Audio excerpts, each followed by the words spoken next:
Yes, we did this page earlier. So someone requested for me to read it out loud for them. Yeah, they have a hard time reading the posted pages.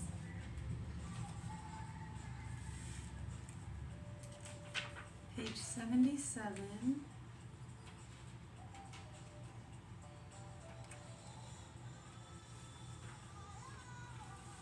We'll start on 77. This is a Benjamin Franklin section in Early Days in America in the Columbia University series books. It's really good. Next to becoming Presbyterians, the Episcopalian clergy of America, in my humble opinion, cannot do better than to follow the example of the first clergy of Scotland soon after the conversion of that country to Christianity. Take a sip, having some calcium, magnesium. It's really good.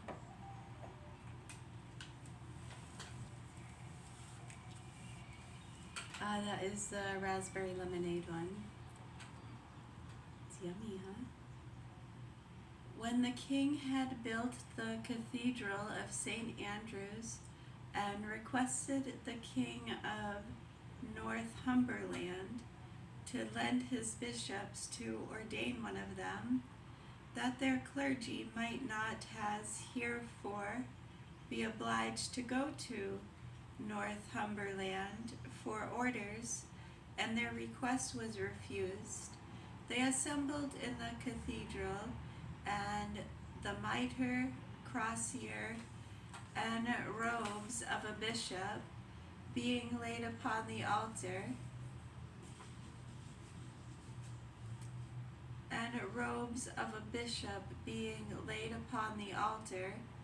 they after earnest prayers for direction of their choice, elected one of their own number.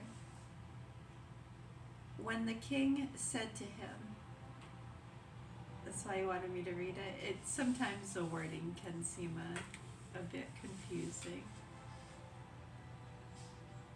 That makes sense. Arise, go to the altar, and receive your office at the hand of God. His brethren led him to the altar, robbed him, put the crosier in his hand and the mitre on his head, and he became the first bishop of Scotland. If the British Islands were sunk in the sea, and the surface of this globe has suffered great chances, you would probably take some such method as this, and if they persist in denying your ordination, it is the same thing. 100 years hence, when people are more enlightened, it will be wondered in that men in America, qualified by their learning and piety to pray for and instruct their neighbors, should not be permitted to do it till they had made a voyage of 6,000 miles out and home, to ask leave of a cross old gentleman at Canterbury. Franklin, however, was in no sense an agnostic.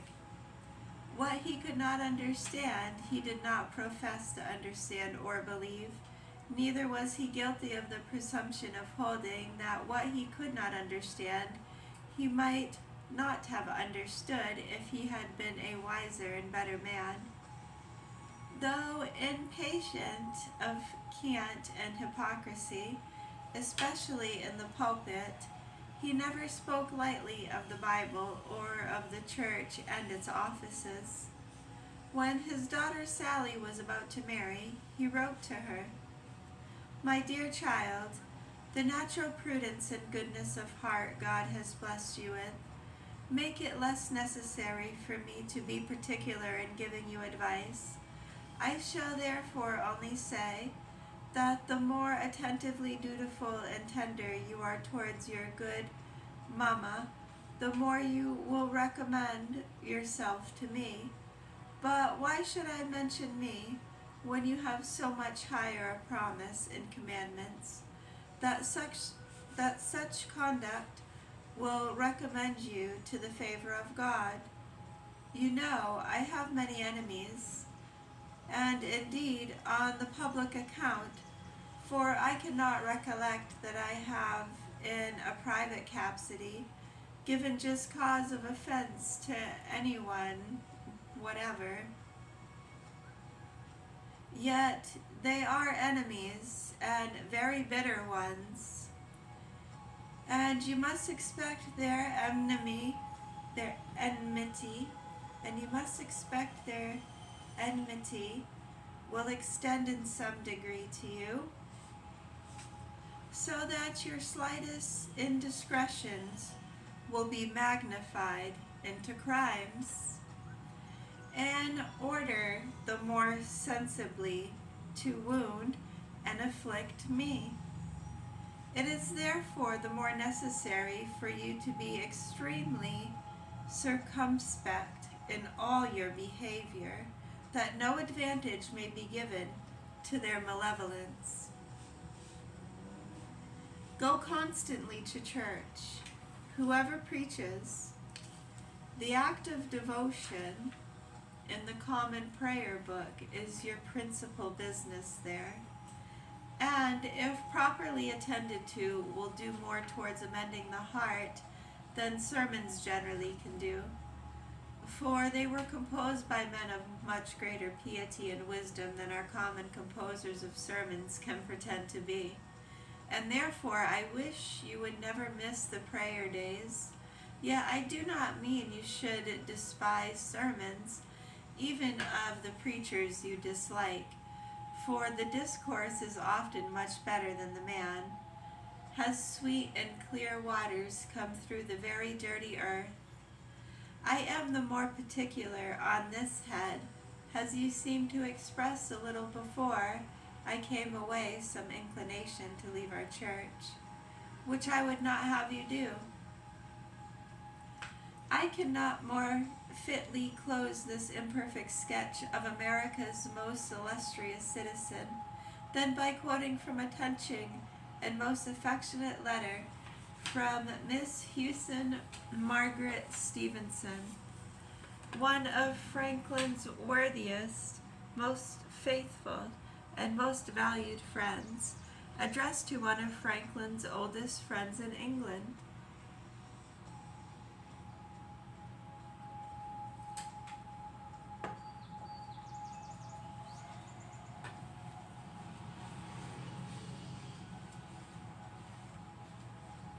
We have lost that valued, vulnerable, kind friend whose knowledge enlightened our minds and whose philanthropy warmed our hearts. But we have the consolation to think that if a life well spent in acts of universal benevolence to mankind, a grateful acknowledgement of divine favor, a patient submission under severe chastisement, and a humble trust in almighty mercy, can ensure the happiness of a future state. Our present loss is his gain. I was the faithful witness of the closing scene, which he sustained with that calm fortitude which characterized him through life. No ripening, no peevish expression ever escaped him during a confinement of 2 years, in which I believe, if every moment of ease could be added together, would not amount to 2 whole months. When the pain was not too violent to be amused, he employed himself with his books, his pen, or in conversations with his friend, and upon every occasion displayed the clearness of his intellect and cheerfulness of his temper. It was just my son bringing out his cup. He had a bubbly and brought his cup out, and he made a hoot hoot noise at me, and I hooted back at him. Was that a proper explanation?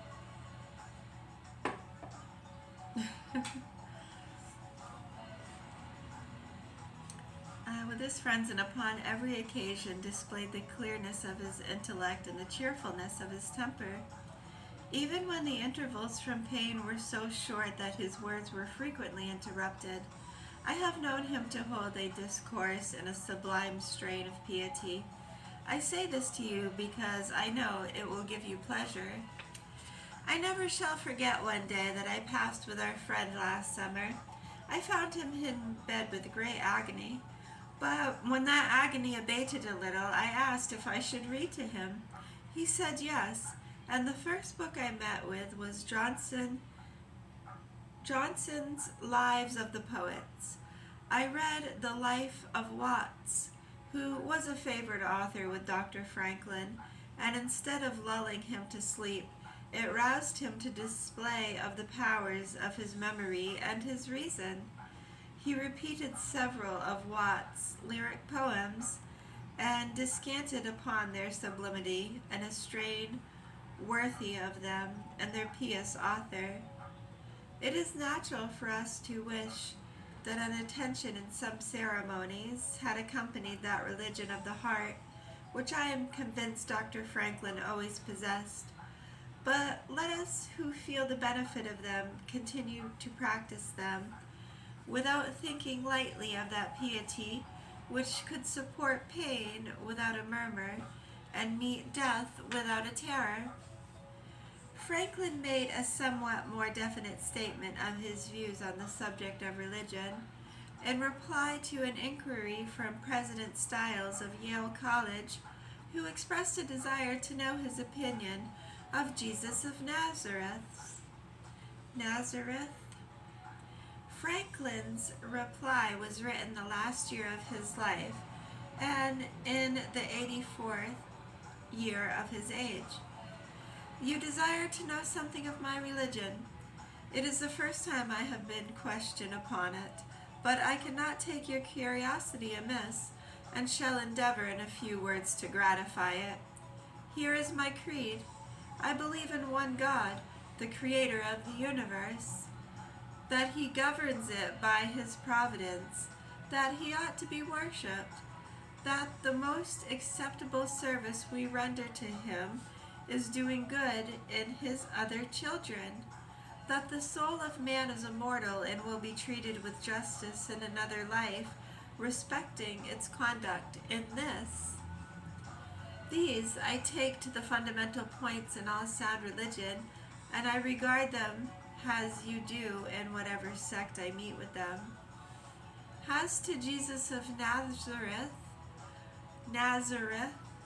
my opinion of whom you particularly desire, I think his systems of morals and his religion, has he left them to us, the best the world ever saw or is like to see, but I apprehend it has received various corrupting changes, and I have, with most of the present dissenters in England, some doubts as to his divinity, though it is a question I do not dogmatize upon, having never studied it, and think it needless to busy myself with it now, when I expect soon an opportunity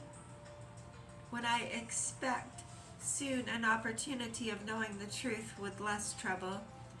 I see no harm, however, in its being believed, if that belief has the good consequence, as probably it has, of making his doctrines more respected and more observed, especially as I do not perceive that the Supreme takes it amiss,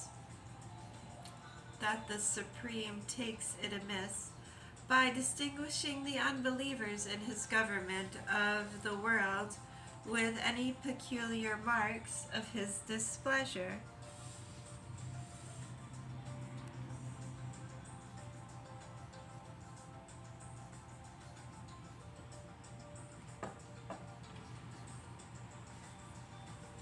I shall only add respecting myself, that having experienced the goodness of that being in conducting me prosperously through a long life, I have no doubt of its countenance in the next, though without the smallest conceit of meriting such goodness. My sentiments on this head you will see in the copy of an old letter enclosed, which I wrote in answer to one from an old religious whom I had relieved in a paralytic case by electricity, and who, being afraid I should grow proud upon it, sent me his serious, though rather impertinent caution. Written by John Bigelow. Next section is wonderful chill out music, Africa Asia mix, on Franklin's family and early life from the autobiography and Bigelow's edition of Franklin's works. You're welcome. Thank you. Her request.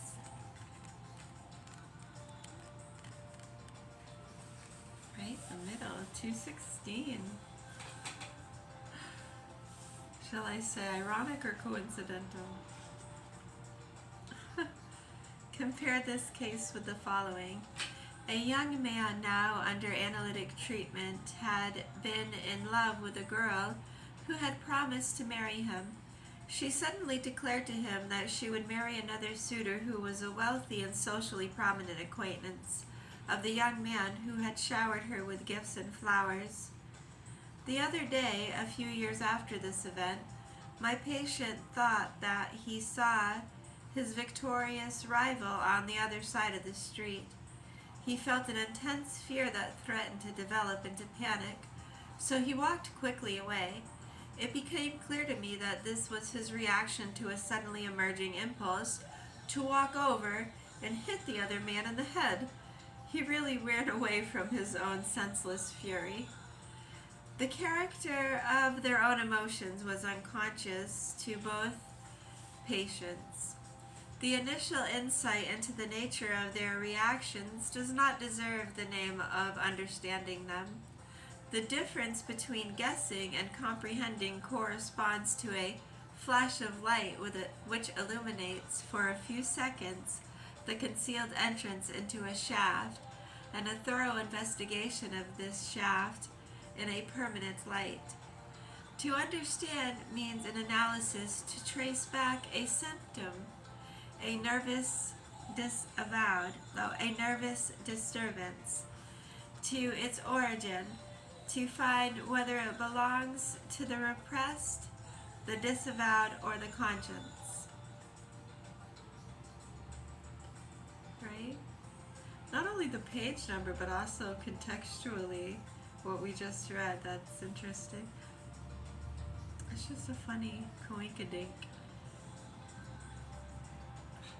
Don't be so chauvinist, dick.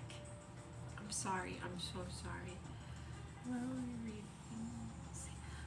To understand means in analysis to trace back a symptom, a nervous disturbance, to its origin, to find whether it belongs to the repressed, the disavowed, or the conscience, and to grasp what place the suppressed impulse or thought has in the psychic household of the patient, what significance it has for his personality, and what are its connections with other symptoms. Yesterday, a young girl from a southern state consulted me. Yeah, they were just talking about that too on Tucker's Live. Yeah, she was talking about that. Interesting.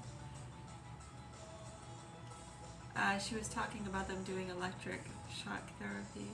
Yes. Yesterday, a girl from a southern state consulted me and told me in a nice drawl her nervous complaints. Among them was a fear that haunted her. Some years ago, she had a date in her home city with a married man to whom she had felt attracted. There was a petting party and others followed. Their intimacies did not go beyond kissing and fondling. She broke up the relationship after a few weeks. In spite of all the reasons she herself brought forward, she could not overcome her fears that the fact she had had these dates could become known not only to her hometown, but also in New York, a few thousand miles away. Though she knew nobody here before, and she imagined this gossip would prevent her getting married, there was not the slightest reason to assume that anyone knew of her previous flirtation or cared if the fact were known. What reasonable man would expect that a girl of 29 had never been kissed before? All this she said to herself, but reasoning did not help. She sobbed when she told me the story. I shall not pretend to understand the determinants of her fears. After listening to her for 50 minutes, there was only a single suspicion which had occurred to me while I followed the story. The date with that man was the first in which she was really courted and kissed. When she was much younger, in high school, she had been rather fat and unusually tall. On account of these handicaps, she had not been very popular with the boys and had acquired an inferiority feeling which remained though she later came to have a normal figure. The thought occurred to me that there must have been something in her fears that was unconsciously wished. Would she, who was considered unattractive, not have unconsciously wished it to become known among her girlfriends and other people that a man wooed and desired her? Was it not so that what she was most afraid of was the same time of some comfort for another part of herself? More than that, even a source of pride? Her complaint sounded so exaggerated, so unreal, that one could well suspect she unconsciously wished that everybody back home might know that this man had loved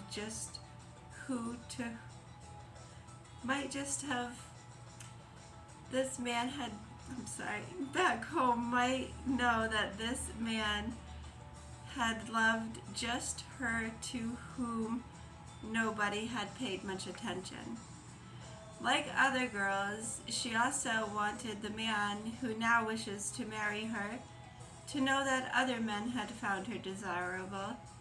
Hidden from herself, there was satisfaction in the very thing of which she was afraid. My impression did not amount to more than a hunch, but even if it could be confirmed, verified later, it certainly did not mean I understood the case. It only meant I got a glimpse of some contours in the darkness. A faint notion that is not very useful in its isolation from the other factors in the case that are perhaps more psychologically important. It would take a long time and much analytic study to understand the nature of the girl's fear.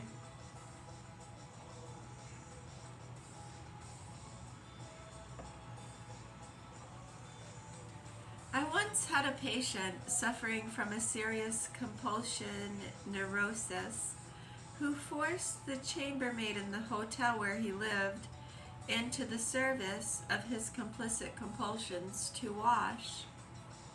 Among other things, he set up an elaborate washing ceremonial, the central feature of which was the manipulation of towels coming back from the laundry. The chambermaid had to bring the towels made up in packets of 30, bearing them on arms outstretched in a particular way. She had to knock at the door and wait till the patient had spread a linen cloth on the floor upon which the towels were laid. Thereupon the chambermaid had to advance a certain number of steps, then walk leftward at a word of command, with her arms still outstretched in such a way that she touched neither the washstand nor the door leading to the bathroom, and so forth. The slightest deviation from the prescribed movements, the smallest non-observance of the steps or pauses enjoined, excited the patient to fury. No questions were allowed about the special object of the actions. Particular little movements had to be performed just so, even if they seemed quite senseless. I will not describe the structure and origin of his compulsion, nor show how the compulsion to wash had grown up as a physical reaction to an exaggerated method of training him to cleanliness at an early age, nor show just how it bore evidence of a bitter struggle against masturbation in childhood. Each of the actions and omissions of the ritual which the maid had its adequate unconscious meaning within the system of the compulsion neurosis. I will not enter here into the meaning discovered by analysis, but only into a secondary feature of the patient's conduct during the ceremonial, his tyrannical stubbornness. I will merely demonstrate the difference between psychological conjecture and comprehension through this one feature. It often seemed as if he only wanted to assert his will against every demur, and to suppress maliciously the smallest notion of independence and the fulfillment of his commands. What was the unconscious meaning of the senseless doings with the chambermaid? What would conjecture it? If we trusted to the unconscious images in our own mind that accompanied the repeated descriptions of the ceremonial given during analysis. The analytic idea that emerged at this point led to the conclusion that the scene might be understood as a caricature, and that word's hard to say, caricature,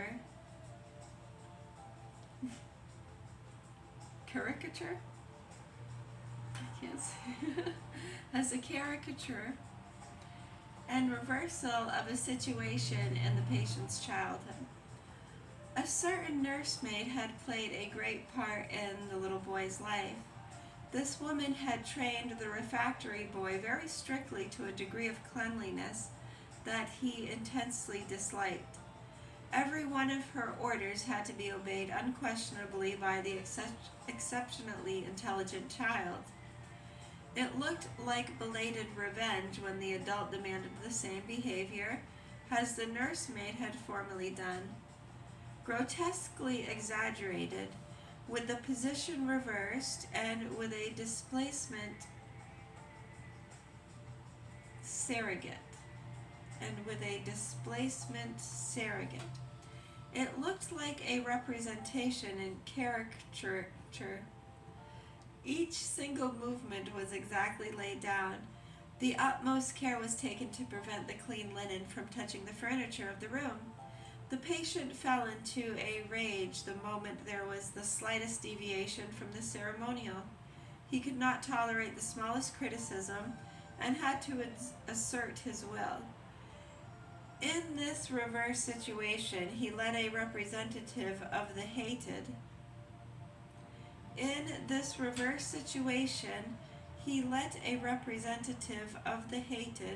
But also admired, nursemaid feel what he had to suffer as a child, and he played the part of his former tormentor. The element of unconscious defiance and scorn in his behavior was clear. In such a case, I knew, the step from conjecture to comprehension would be attained chiefly by acquiring a knowledge of the patient's life story. Of course, the interpretation that occurred to me to explain the nature of the patient's ceremonial had only a provisional character, and later on had to be replaced by a detailed and penetrating analysis of each single feature of his behavior. What's your takeaway? From what?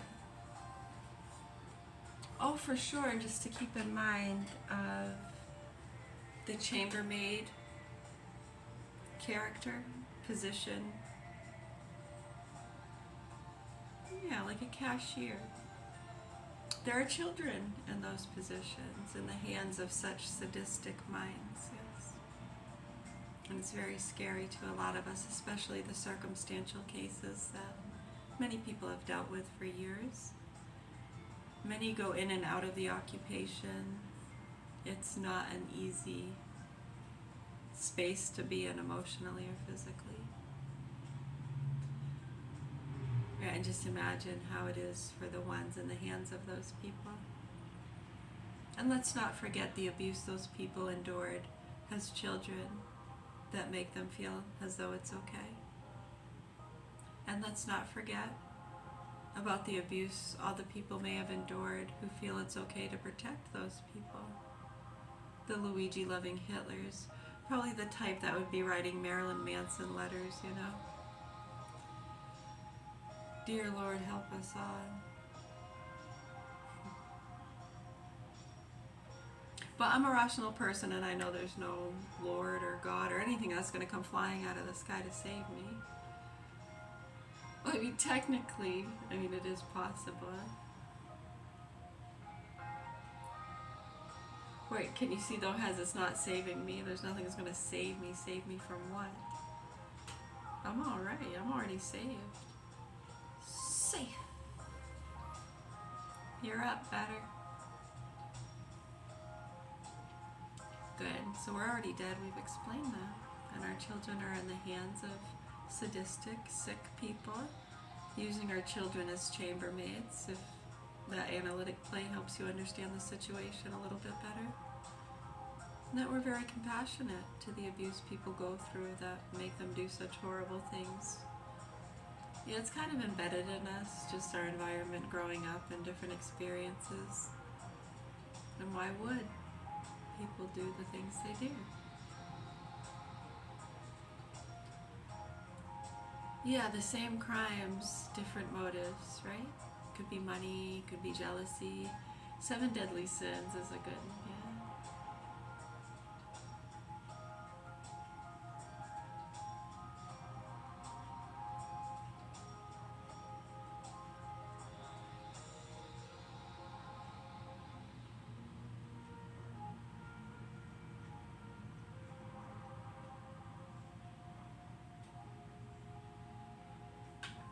Who would the proper authorities be? Anyone? I'm asking you.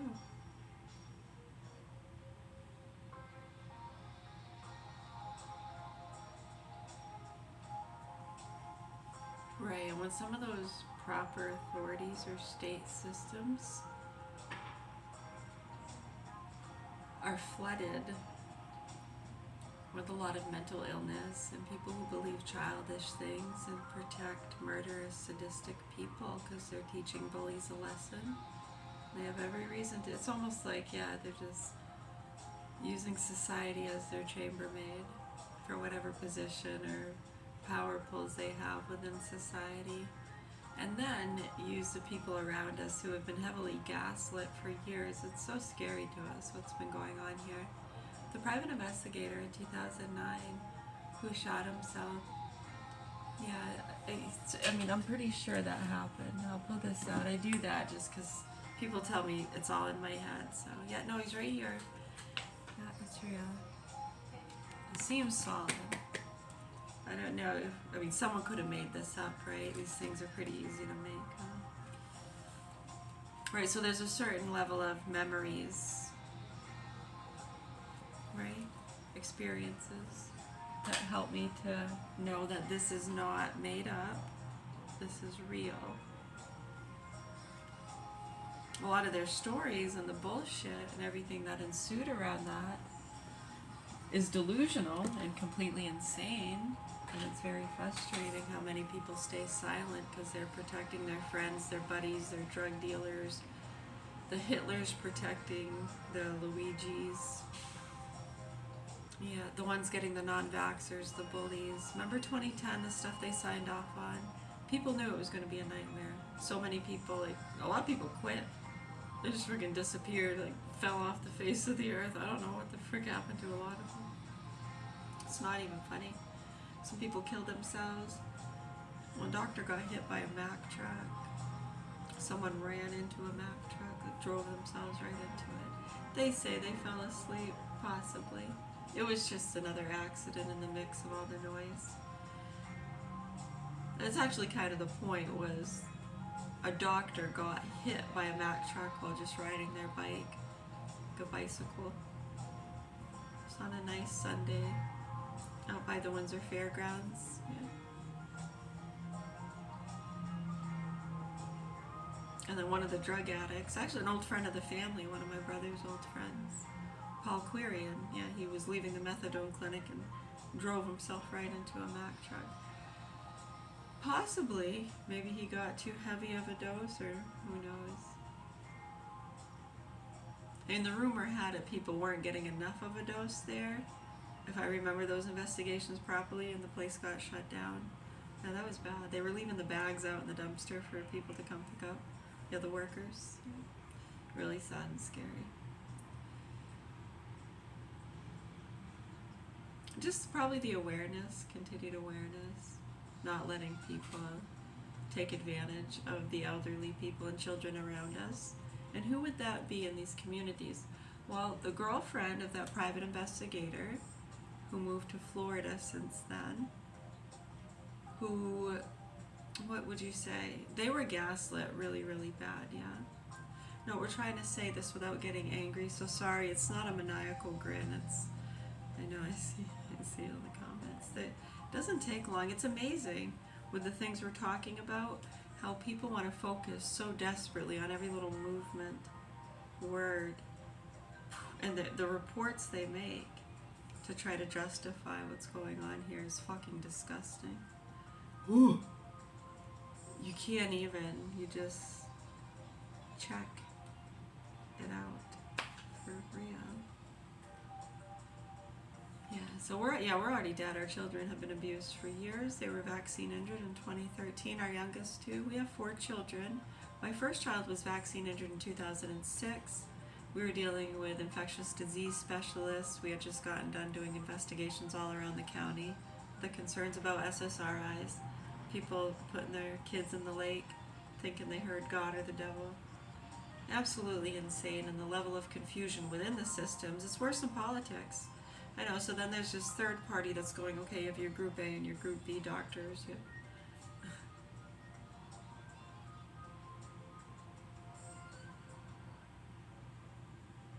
Which one do I want if it's for a life-saving matter? Or a surgery? Do I want A or B? Oh man, it's 50-50 chance. Odds are getting slim, boss. What happened to 70-30?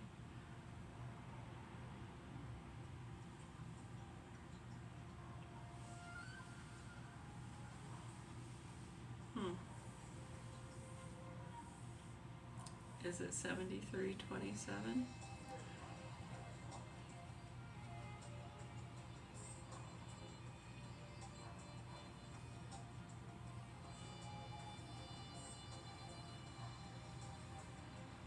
Don't tell anyone.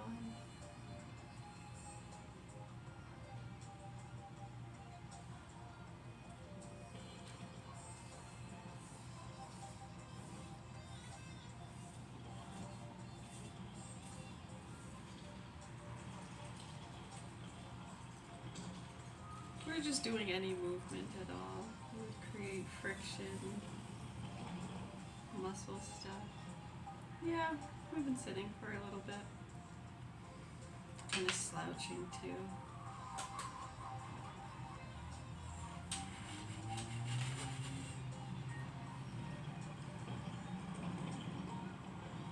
Shake, shake, shakes, you know it all.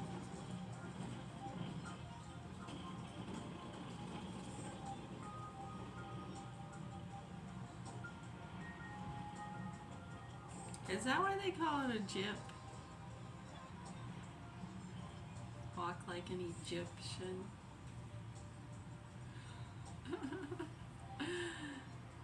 You have been gypped. I haven't heard that term in a while. You got foggy eyes.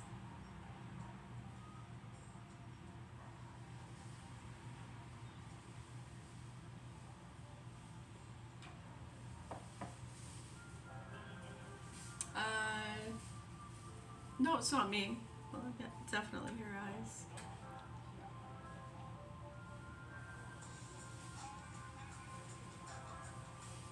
It ain't me, babe. No, it ain't you, babe. I know. I'm trying to work on that.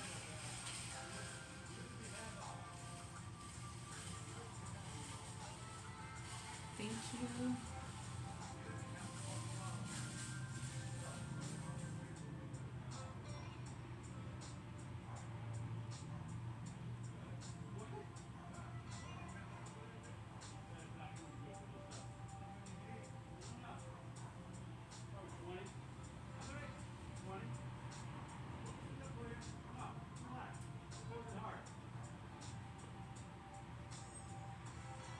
Deliver us from evil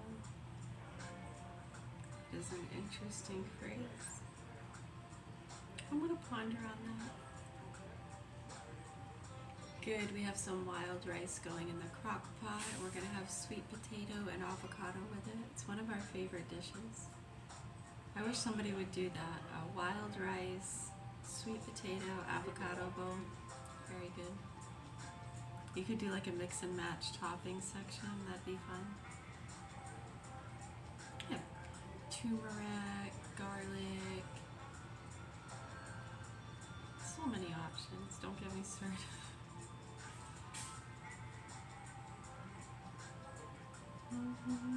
It's good with miso. Do a bit of miso broth with it. Well, it sounds like Elaine's not going to be back here for yeah, it's good cold too if you let it get cold. That's one of my favorites is a cold, like pasta type salad, and do it with rice, with peppers and olives and Italian dressing. It's very good. With cottage cheese.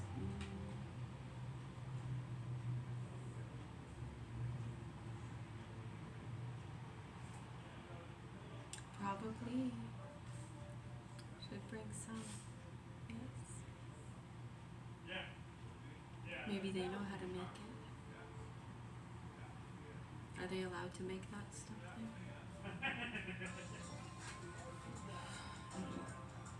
Have you been in some of those places?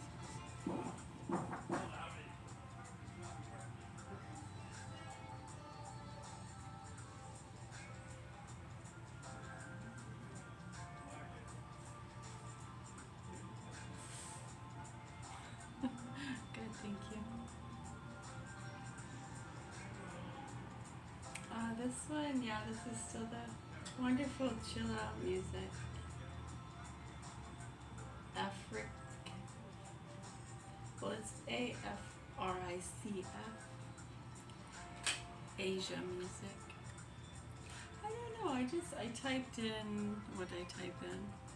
Classical, Buddha, techno, something like that. I think there was a fourth word. And that was one of the first ones I got, so I'm listening to it and I really like it. I even subscribed. I assume they have it for a reason.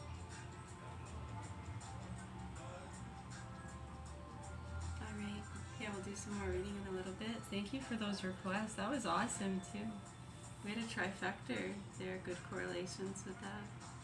Awesome. Good, thank you. You're welcome.